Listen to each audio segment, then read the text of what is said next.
convertir l'année prochaine. Je vais me convertir. Dès que je termine d'abord mon projet ici, si je laisse seulement, je vais échouer. Mais je dois d'abord aller faire ce que j'ai déjà programmé, qui ne donne pas gloire à Dieu. Et enfin, si je réussis, en ce moment-là, je pouvais me convertir.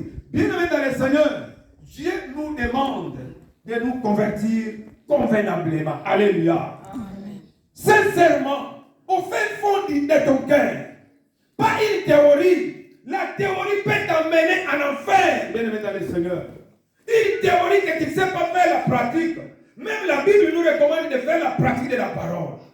Dieu est content de nous lorsque nous faisons la pratique de la parole de Dieu. Il est content lorsque nous écoutons la parole de Dieu. Mais le plus grand problème, écouter, est réservé à tous. Mais le mettre en pratique, nous pouvons être à 100, nous pouvons être à 200, à 300. Nous avons écouté. C'est comme dans une école. Même enseignant, même professeur, même leçon, il a enseigné. Mais les jours de l'évaluation, vous allez voir, si vous avez une classe, parce que j'étais professeur, je connais ce que je dis, je maîtrise ça très bien. Une seule classe de 60 apprenants, 60 élèves, j'ai donné une leçon. Et à la fin de l'évaluation, même questionnaire, il y a un questionnaire que tout le monde doit répondre. Mais quand je vais corriger, vous allez voir, il y a l'autre qui aura 10 sur 10, l'autre 9 sur 10, l'autre 8, 7, 5, 6, 4, 2, 1, 0 aussi. 0 aussi. Mais il était là quand on enseignait. C'est de la même manière aussi la parole de Dieu. Nous tous, nous sommes enseignés. Nous écoutons. Tout le monde peut écouter. Mais le plus grand problème, c'est faire la pratique de la parole de Dieu. Amen. Est-ce qu'il y a quelqu'un qui a compris? Amen. Ne restez pas seulement pour écouter, bien dans le Seigneur. Écouter, c'est bien bon. Écouter, c'est quelque chose de capital pour nous tous. Aussi longtemps que Dieu nous a donné les oreilles, que tu veuilles ou pas, tu vas écouter la parole de Dieu. Est-ce que tu le mets en pratique? C'est là où je dis, si aujourd'hui nous sommes au nombre de 80, 90, 100, nous écoutons nous tous la parole de Dieu. Est-ce que s'il faut mettre cela en pratique, nous serons au nombre de combien? C'est là la question. Approche-toi de Dieu, bien-aimé. Lorsque tu t'approches de Dieu, le Saint-Esprit sera avec toi. Il va commencer à t'animer. Il va commencer à te conduire. Il va commencer à te donner de l'ordre. Il est temps de faire la pratique de la parole de Dieu. Et le Seigneur sera content de toi. Lorsque nous faisons la pratique, Dieu est content de nous. En faisant la pratique, ça nous donne encore l'accès de fuir la vie de péché. Ça nous donne encore le courage d'abandonner de mauvaises choses. Ça nous donne encore le courage de lire la Bible, de lire la parole de Dieu, de méditer jour et nuit. Josué nous parle de cela. Nous devons méditer la parole de Dieu jour et nuit. Alléluia. Amen. Alléluia. Amen. Est-ce que tu peux acclamer pour cette parole?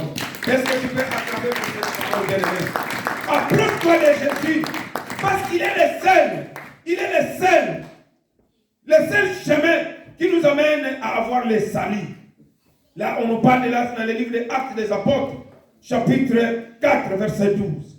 Si Maman Mouna peut nous lire cela. Actes des Apôtres, chapitre 4, verset 12. Si toi tu cherches le chemin, tu cherches je ne sais pas quelle route, je ne sais pas tu cherches quel chemin, mais laissez-moi vous montrer le vrai chemin qui est Jésus-Christ de Nazareth. Alléluia. Amen. Jésus-Christ de Nazareth, c'est le meilleur chemin de notre vie. En dehors de lui, on ne peut jamais obtenir le salut. Oui, Maman Mouna. Acte 4, 12.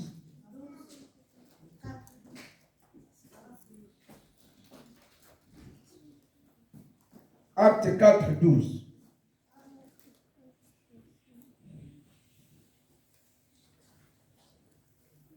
Je lis la parole de Dieu. Amen. Amen. Dans le livre des Apôtres, chapitre 4, le verset 12. Oui. Il n'y a de salut en aucun autre, car il y a sous le ciel aucun autre nom qui ait été donné donné parmi les hommes, par lequel nous devions être sauvés. Parole du Seigneur. Amen. Il n'y a de salut à aucun autre en dehors du nom de Jésus.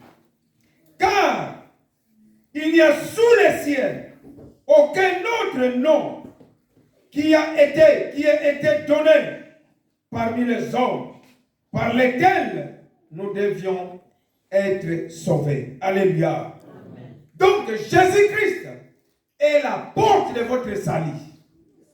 Jésus-Christ est la porte de votre réussite. Jésus-Christ est la porte de votre guérison. Jésus-Christ est la porte de votre exploit. Tout ce que ton cœur désire en dehors de Jésus, bien-aimé, laissez-moi vous dire, c'est zéro. C'est là où j'ai toujours dit, Jésus ou rien. Amen. Alléluia. Amen. Donc ma vie, j'ai toujours dit, Jésus ou rien. Parce qu'en dehors de Jésus, c'est la mort. En dehors de Jésus, c'est le péché.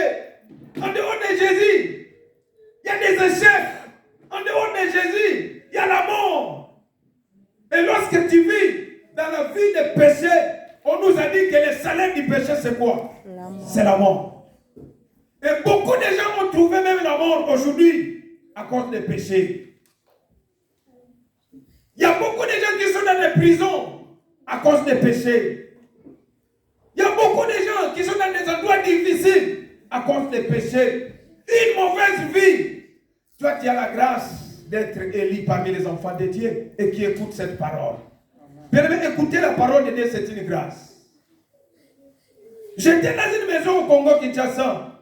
J'étais, je ne sais pas c'était quoi. Si je n'ai pas oublié, c'était une visite. Mais j'arrive là-bas. La télévision, il y avait une émission chrétienne. Mais quand le propriétaire de la maison est entré, il a trouvé, il y avait un pasteur. Et il a pris les télécommandes juste pour zapper. Donc quant à lui, il n'a pas le temps de suivre le pasteur à la télé. Il n'a pas le temps de suivre la prédication à la télé. Il n'a pas le temps d'écouter ce qu'on peut nous prêcher, qui peut donner la vie. Bien aimé, laissez-moi vous dire, la seule chose qui peut te donner la vie, c'est la parole de Dieu. La parole que nous écoutons, c'est cette parole qui nous donne la vie, bien aimé, dans le Seigneur. Alors ici, on nous a dit qu'il n'y a aucun autre chemin, il n'y a aucune autre personne en dehors de Jésus. Notre salut, on en trouve en Jésus-Christ de Nazareth. Raison pour laquelle je suis dans la joie. Lorsque nous avons déjà reçu Christ dans notre vie. Christ est notre lumière. Christ est notre joie. Christ est notre paix. Christ est notre réussite. Et c'est pourquoi nous devons nous soumettre devant lui tous les jours de notre vie. Alléluia. Amen. Alléluia. Amen. Dans le livre de Jacques chapitre 4, au verset 7, il nous dit, soumettez-vous donc à Dieu. Résistez au diable et il fuira loin de vous. Alléluia. Amen. Lorsque tu te soumets à l'Éternel, le diable sera éloigné de toi. Amen. Mais si tu marches avec l'ennemi comme ça, avec le diable, c'est ton ami de tous les jours. Le mensonge est ami de tous les jours. Le vol est ami de tous les jours. L'escroquerie est ami de tous les jours. Tu marches avec tout cela. Bien aimé, le diable ne doit pas être éloigné de toi. Parce qu'il trouve en toi, il n'y a que ces éléments. Il n'y a que ces choses en toi. Et pourtant que tu t'es baptisé, synonyme d'être baptisé, c'est mourir dans l'eau, mourir dans les péchés. Et lorsque tu sors, tu es devenu une nouvelle créature. Alléluia. Et tout ce qui dominait dans ta vie est resté dans l'eau là. Et ça part. Tu es devenu une nouvelle créature, bien dans le Seigneur. Jésus a besoin de ton âme. Ne te trompe pas. Soumets-toi à l'Éternel, bien-aimé. Soumets-toi à l'Éternel. Dieu a besoin de ta vie. Dieu a besoin de ton corps. Il a besoin de ton âme. Il a besoin de ton esprit. Au moment que tu es sur la terre, nous sommes dans un monde compliqué. Nous sommes en train de vivre des réalités qui n'est pas une vérité. La vérité que nous connaissons, c'est la parole de Dieu. Ce que tu peux rencontrer dans toute ta vie n'est pas une vérité. Mais si tu t'approches à l'Éternel, cette vérité est en toi. Bien-aimé, laissez-moi vous dire, tu auras la paix en tout. Alléluia. Tu auras la paix en tout, bien-aimé, dans le Seigneur. Nous allons prendre nos Bibles, nous tous, parce que nous devons lire ces versets, nous tous. Jacques chapitre 4. Nous allons lire, nous tous, au même moment, au verset 8. Jacques chapitre 4. Ouvrons nos Bibles, tous ceux qui ont sa Bible ici. Nous allons lire au même moment, nous tous. Est-ce que tout le monde est arrivé? Est-ce que tout le monde est là? Est-ce qu'on peut aller? Est-ce qu'on peut lire nous tous au même moment? Jacques chapitre 4, verset 8. Nous allons lire 1, 2, 3. Approchons-vous. Oui. Oui.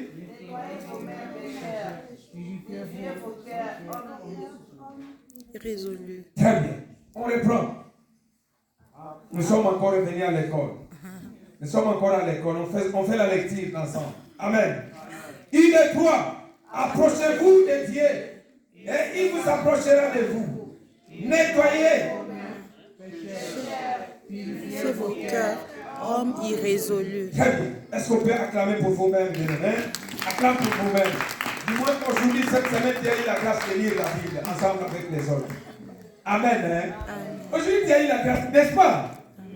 N'est-ce pas? Amen. Qui peut dire la vérité? Que toute la semaine, je n'avais pas lu la Bible. Est-ce qu'on peut dire la vérité, non? Amen. Mais oui. Mais aujourd'hui, tu as eu la grâce de lire la Bible. Laisse que ce que tu as fait aujourd'hui se donne encore l'envie de lire la Bible. Amen. Hein? Amen. Je sais que parfois le corps a un peu de problèmes. Après avoir travaillé, il y a des tiraillements. Le corps est en train de bouger. Ah, je dors seulement. Dieu connaît. Oui, il connaît. Mais il a besoin aussi de ton sacrifice. Alléluia. Alléluia. Est-ce qu'on peut encore acclamer? Approchez-vous de Dieu et il vous approchera de vous.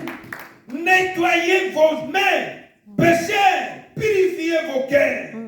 Hommes irrésolus. Il nous demande de s'approcher devant l'éternel Dieu bien-aimé dans le Seigneur. Il a besoin que tu puisses commencer. Toi, tu as toujours dit que Dieu connaît. Il connaît ma situation. Mais tu n'as jamais fait un pas. Il a besoin de faire un pas, bien-aimé, de te voir faire un pas. Tu viens commencer. Il a dit, approchez-vous de Dieu et il vous approchera. Alléluia. Qui doit commencer? Moi. C'est nous. Toi dans ta bouche, Dieu connaît. Dieu connaît. Dieu connaît. Soutenir l'œuvre de Dieu, tu ne sais pas. Si je touche la dîme, il est venu chercher l'argent. Les pasteurs d'aujourd'hui, ils sont là pour l'argent. Bien-aimé, c'est écrit dans la Bible. Hier, j'étais ici à l'intercession. J'avais dit, si l'église a du mal à payer le loyer, et ceux qui œuvrent au sein de l'église, comment ils vont vivre? C'est déjà un problème.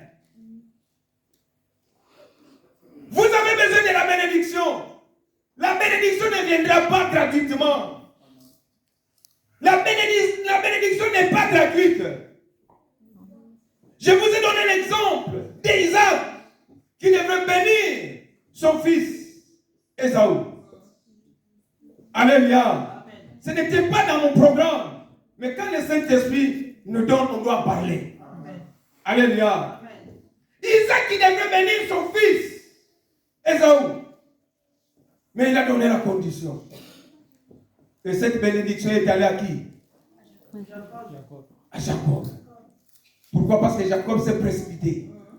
Sa maman avait entendu et il est allé dire à Jacob, Jacob, si tu restes comme ça, tu vas rater. Ton père, il veut bénir ton grand frère. Il est temps d'aller faire quelque chose. Parce que je ne veux pas que tu puisses rater cette bénédiction.